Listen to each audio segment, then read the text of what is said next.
at a fork in the road in your life? Do you know which path you will choose?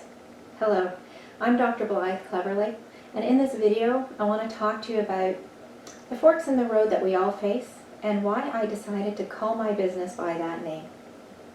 You know, being at a precipice of change, that's something we can all relate to. Every single one of us is going to go through actually several forks in the road during our lifetime. And this is a time of greatest growth where we're given opportunity to choose and to become something more. It's not an easy time, and it can be really confusing and very painful. We know that the choices that we make at this point are probably going to have an impact on us and those we love in our future. When we look back on our life, we see the pivotal times when maybe we took a certain path that led us to where we are now. Maybe we're happy with the choices we made, or maybe we're not. Hindsight is 20/20, and we know more now than what we did then. And if we had the same perspective or level of wisdom, maybe we could have chosen something different, or if we had a guide. But regardless, we are where we are today, and moving forward, we can create something different, something that we truly want, if we can figure out what that is. I developed my business after I had a substantial fork in the road in my own life. And that's when I was searching for clarity. I wanted to choose the path that was going to empower me the most. They say that when we're ready, the teacher appears. I am so grateful for every one of the teachers that appeared for me at that time in my life when I needed them the most. I also had to become a teacher for myself. I had to teach myself how to navigate the paths that were before me so that I would end up doing what was going to be for the highest good of myself and of others. Now back to you. Are you at a fork in the road? Maybe you have some big choices to make, or do you feel like something needs to shift in your life? Maybe you're searching to discover more about yourself, about your purpose, and you're ready to challenge yourself into becoming something more. If so, then bravo. It's an exciting place to be, although it doesn't always feel so comfortable. Oftentimes, people think that their fork in the road is going to involve one thing or look a certain way, and it's something entirely different than what they had anticipated.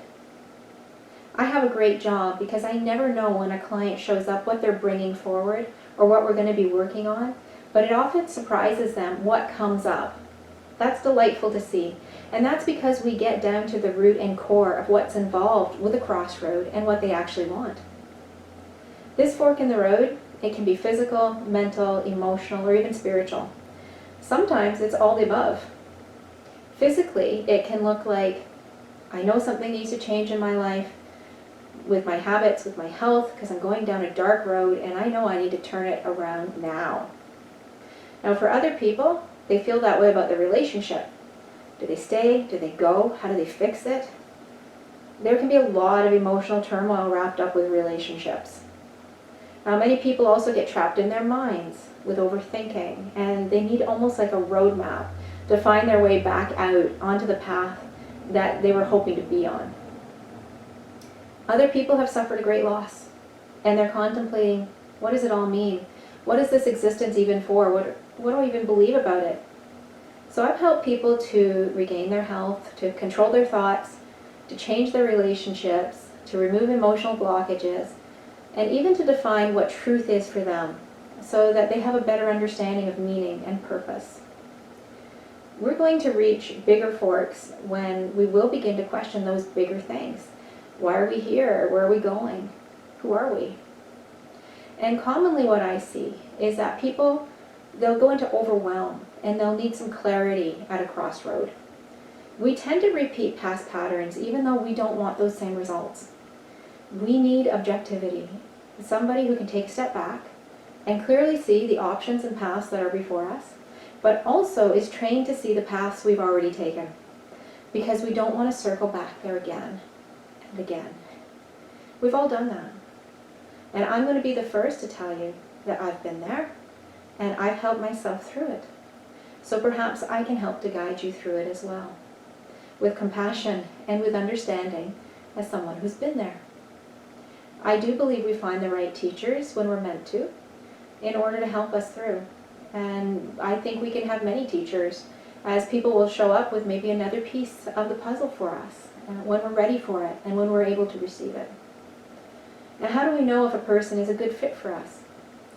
Well, there will be a resonance, and maybe I'm the right fit for you, or maybe I'm not, and that's okay. But the fact that you stumbled upon me, I think maybe says something. I always say that I am my client, and my client is me. So the people that I consciously draw to me are people that I can relate to, because I know I can help them. They think deeply, they feel deeply, and they really want to know for themselves how to be in control of their thoughts. I'm independent-minded, so I didn't want to always rely on someone else, a guru, to give me all the answers. I am practical and analytical, and I wanted skills and tools to help me through. I wanted to feel empowered at the end of the day, and to find those answers from within myself instead of someone else. That was kind of a pet peeve of mine, that people say, oh, the answers are within, go within to find them, but they don't teach you how to do that. And this is a skill set that I learned, and I would be happy to teach it to you, along with many other skills, so that in the end you have a toolbox full of skills that you can pull out when you need them the most. Also, having support from the person who designed these tools and who uses them herself daily can be helpful. I do live what I teach to the best of my ability, and I don't do it perfectly. And I never ask anybody else to do this work perfectly either. So wherever you are in your path, there's no judgment, there's just an invitation. I feel that knowledge is power, especially if it's the right knowledge at the right time, delivered in a way that reaches us and helps us to move forward. So if this feels right for you, then please reach out to me, and I will look forward to navigating this exciting crossroad with you.